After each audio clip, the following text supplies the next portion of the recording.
Lo decíamos en el pase con los colegas y amigos, el tema de la muerte súbita es una de las muertes que se producen con mayor cantidad de casos a nivel mundial.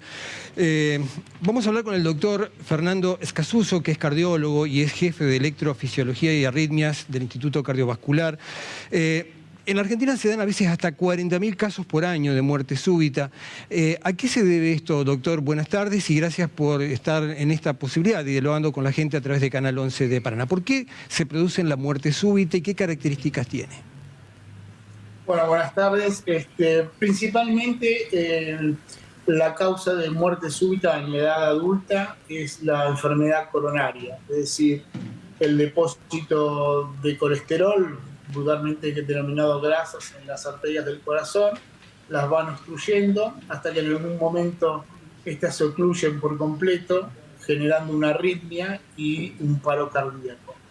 Si no actuamos en los 4 minutos, como bien usted dijo, este paro cardíaco pasa a una situación irreversible y fatal, que es la muerte súbita, que es el nombre que tiene esta campaña para hablar de prevención y de educación.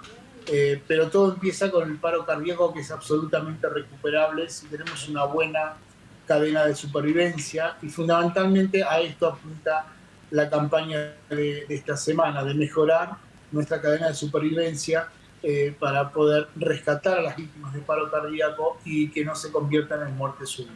El 70% de los casos de muerte súbita no se da habitualmente en el ámbito hospitalario, es decir, se da en la calle, en la casa. A veces no alcanza el tiempo para salvar a una persona a pesar de estos 4 minutos. Bueno, pasa que a partir de 4 minutos el déficit de oxígeno a nivel cerebral comienza a provocar daños que son irreversibles. Por eso que lo más importante es que siempre haya un testigo que vea en el momento que la víctima de paro cardíaco cae al piso para empezar a realizar las maniobras de resucitación. Esto es el masaje cardíaco, básicamente es esto, y nos da tiempo a llamar a un equipo médico, una ambulancia, para que aporte el desfibrilador externo automático, si es que no está cerca, porque por ahí también tenemos la suerte de estar en un área cardioprotegida, con lo cual ahí la tasa de resucitación aumenta hasta el 80%. Cuando la cadena de supervivencia falla o alguno de los pasos no se cumplen correctamente, la tasa de supervivencia desciende al 25%. O sea, la diferencia es abismal. Por eso la campaña, porque es de gran importancia que todos podamos ayudar si nos ocurriera a una víctima de paro cardíaco, sin dudar, porque podemos salvar una vida aún sin ser médicos. Los daños que se producen en el cerebro de una persona que han transcurrido más de 4 minutos sin una asistencia médica a veces son irreversibles o pueden llevar a que una persona quede postrada de por vida si no se la atiende antes de los 4 minutos. Exactamente.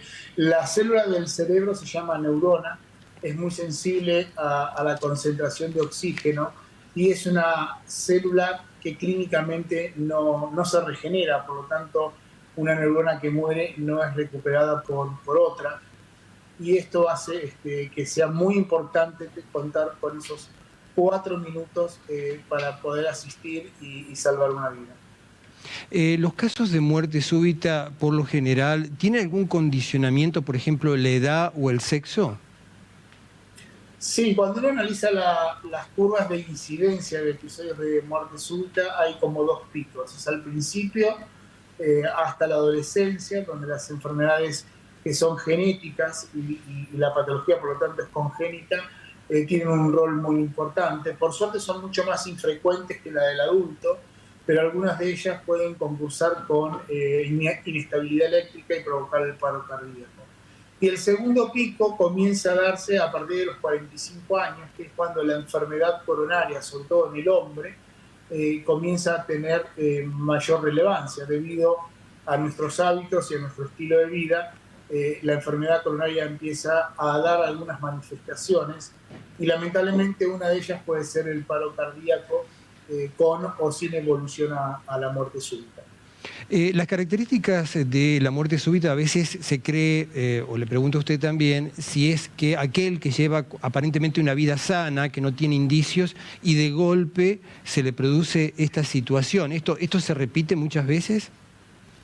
Sí, esto es, digamos, es la característica. el estándar ya de las víctimas de muerte súbita, porque obviamente uno cuando interroga a la familia o a los testigos o a los allegados, lo que surge de la investigación de estas personas es que no tenían ningún síntoma, de que no consultaban al médico, de que no tomaban ninguna medicación. Por eso que en la descripción de la definición hablamos de aparentemente sano, porque hay una falacia que decir ausencia de síntoma igual a salud. Y ausencia de síntoma es una enfermedad silente que por ahí tenemos y no conocemos. Por lo tanto, la importancia de tener un control médico, un chequeo de salud, el primero, aunque sea, para que ahí nuestro médico haga el diagnóstico de cuál es nuestra condición y si hay que repetirlo y con qué frecuencia, es fundamental para que la muerte súbita no nos sorprenda, porque tampoco es cierto que toca a cualquiera. Las autopsias demuestran que de entre el 80 y el 90% de los casos, según los países que veamos, tenían anomalías cardíacas y algunas enfermedades cardiovasculares no diagnosticadas al momento del deceso. Doctor, hoy hablábamos de, a esto le puede tocar a cualquier persona sana o que no ha tenido algún síntoma, pero en realidad las estadísticas dicen que de alguna manera alguna señal de alerta el cuerpo recibió en algún momento de la vida o en los días o en las semanas o en los meses previos. ¿Cuáles serían esos alertas que a veces nosotros en la vida cotidiana, con el estrés y la actividad del día a día, a veces no advertimos o no le damos importancia y puede ser un pequeño semáforo amarillo que va advirtiendo lo que puede llegar a desencadenar la muerte súbita?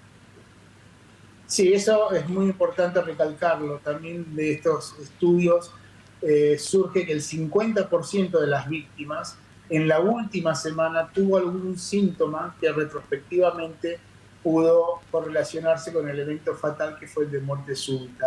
Estos síntomas principalmente fueron dolor de pecho, que se lo subestimó, la falta de aire importante, pacientes estando así sentados en reposo, notaron falta de aire, y la presencia de un síncope, es decir, pérdida de conocimiento, con recuperación espontánea de la pérdida de conciencia, por lo tanto también se lo subestimó en esa última semana. Digamos que como consecuencia del análisis de estos trabajos, uno toma estos tres síntomas como síntomas cardinales, o sea, muy sugestivos de que algún problema cardiovascular podemos estar teniendo y amerita la consulta con el profesional para que confirme o descarte la gravedad de este síntoma. Doctor, entonces la recomendación básica sería al menos, no sé, una vez al año visitar el cardiólogo, hacerse un chequeo de rutina, análisis de sangre, independientemente de la edad y la actividad que desarrollemos. Sí, yo creo que hay que tener un primer control. Bueno, como digo yo, me eximo, lo dicen las guías de tratamiento, ¿no? Y de acuerdo al diagnóstico que surja de ese control, después se establecerá la frecuencia que requieran los controles. Si tenemos una persona sana de 35 años, perfectamente en estado de salud, las guías demuestran que los controles no deben ser anuales, ni los exámenes complementarios deben ser anuales. Por el contrario, si tenemos un paciente de 65 o 70 años con varias patologías concomitantes, quizás sí requiera de control anual o incluso semestral. Por lo tanto, hay toda una gama de posibilidades que el profesional es el que debe de decidir cuál es la mejor frecuencia de evaluación. Pero la primera evaluación completa del punto de vista cardiovascular hay que hacerla. Todos llevamos una vida muy sedentaria en muchos casos. Hay gente que ha realizado deportes y, bueno, por algún vaivén de la vida deja de hacer deportes y se transforma en una vida sedentaria. ¿Esta es una de las causas también que desencadena esta situación?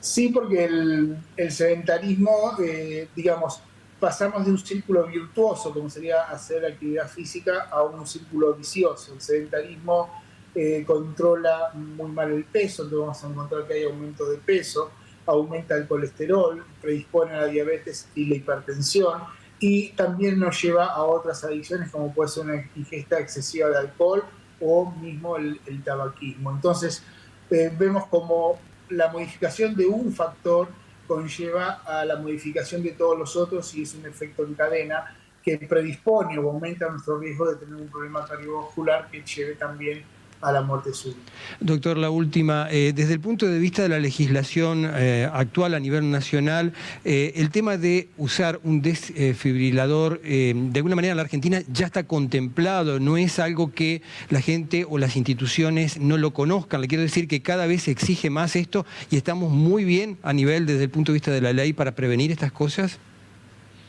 Sí, yo creo que el gran cambio que hace la reglamentación de esta ley, que había sido ya promulgada en el 2015, es que ya no es algo opcional. O sea, uno no podía exigirle nada a nadie porque como la ley no estaba reglamentada, si yo quería tener un DEA en mi local comercial o no lo ponía, era una cuestión de solidaridad civil. Ahora, al estar reglamentado, es obligatorio tenerlo. Además, es obligatorio el entrenamiento del personal que asiste y trabaja en esos lugares. Va a haber una gran promoción a nivel de los distintos estratos de educación, primario, secundario, incluso universidad.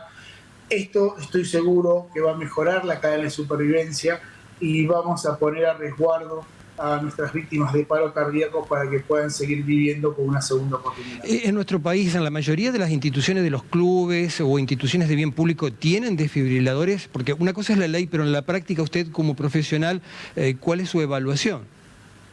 Sí, diría que en los últimos 10 años ha cambiado muchísimo, pero fue con un trabajo de mucho esfuerzo, yo diría a pulmón, de ir concientizando a cada uno de los actores y haciendo ver los beneficios y dado algunas noticias de público conocimiento con deportistas, eso también lamentablemente ha ayudado a que esta conciencia colectiva haya cambiado.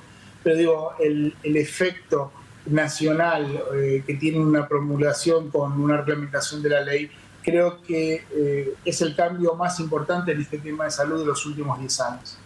Doctor, yo le agradezco el tiempo dispensado, sobre todo con, de alguna manera, esta charla que hemos tenido a través del Zoom, de alguna manera creo que despierta también el interés de la gente para hacerse mayor tipo de controles y evitar lo que es una muerte súbita, porque en definitiva la campaña de concientización pasa por alertar de estas cosas y evitar la muerte de una persona que podría estar a salvo de alguna manera haciéndose este tipo de controles. Nuevamente, gracias por su tiempo, doctor. Yo soy el agradecido y buenas tardes para toda la audiencia. Muchas gracias, doctor. En lo que tiene que ver con la semana de la campaña de concientización sobre el tema de la muerte súbita, que tuvimos estos detalles a través del Zoom.